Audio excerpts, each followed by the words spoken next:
Hello বন্ধুরা, এবার রান্নাঘরে আবার তোমাদেরকে একবার স্বাগতম। আজকের রান্না হচ্ছে সোয়াবিনের কোপ্তা কারি। এর আগেও তোমরা অনেকভাবেই অনেক কিছু খেয়েছো। এবার আমার হাতে একবার এটা রান্নাটা করে দেখো, খেয়ে খুবই ভালো লাগবে। প্রথমে এক টুকরা আদা ওর 10-15টা রসুন একসাথে নিয়ে পেস্ট করে নিলাম। রসুন আর আদাটা পেস্ট করে নিয়ে একটা পাত্রে ঢেলে রাখলাম। তারপরে কেটে রাখা একটা বড় টমেটোকে টুকরো টুকরো করে রেখে সেটাও মিক্সিতে পেস্ট করে নিলাম। সেটা পেস্ট হয়ে গেলে সেটাও একটা পাত্রে ঢেলে রাখলাম। তারপরে কেটে রাখা বড় বড় দুটো পেঁয়াজকে সেইগুলো মিক্সিতে আবার পেস্ট করে নিলাম। মিক্সিতে পেস্ট করে নিয়ে সেটাও একটা পাত্রে ঢেলে রাখলাম। হয়ে গেলে সেদ্ধ করে রাখা সোয়াবিনগুলোকেও মিক্সিতে পেস্ট করে নিলাম।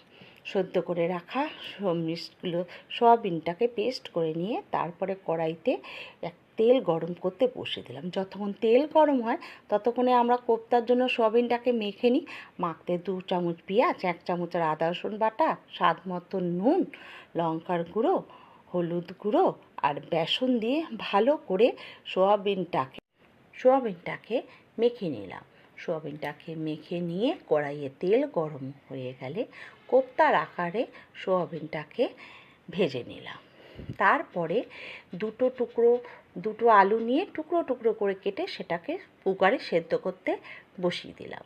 সে যতক্ষণ সেদ্ধ হয় ততক্ষণে আমাদের কোপ্তাগুলো ভাজা হয়ে গেছে। তারপরে আবার কড়াইতে তেল দিয়ে 2 চামচ পেঁয়াজ আর 2 চামচ আদা রসুন বাটা দিয়ে মশলাটাকে ভাজতে বললাম। যখন মশলাটা ভাজা হয়ে গেল তখন আবার বেটে রাখা টমেটো পেস্টটাকেও দিয়ে দিলাম। বেটে রাখা টমেটো পেস্টটাকে দিয়ে আবার নাড়িয়ে চাড়িয়ে একটু চাপা দিয়ে রেখে তারপরে আবার পাশে একটা বাটিতে দইটা নিয়ে ফাটিয়ে রেখে নিলাম।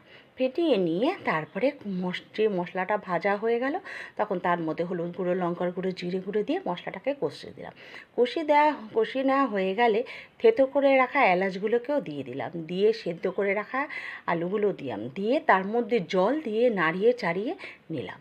নাড়িয়ে চাড়িয়ে নিলে একটু ফুটিয়ে নিলে মশলাটা যখন তেল ছেড়ে দেবে তার মধ্যে ফেটিয়ে রাখা দইটা দিয়ে দিলাম, সামান্য নুন দিয়ে দিলাম ও সামান্য চিনি দিয়ে দিলাম। চিনি দিয়ে একটু নাড়িয়ে চাড়িয়ে রেখে দিলাম। তারপরে যখন হয়ে গেল তার মধ্যে ভেজে রাখা কোপ্তাগুলোকে দিয়ে দিলাম।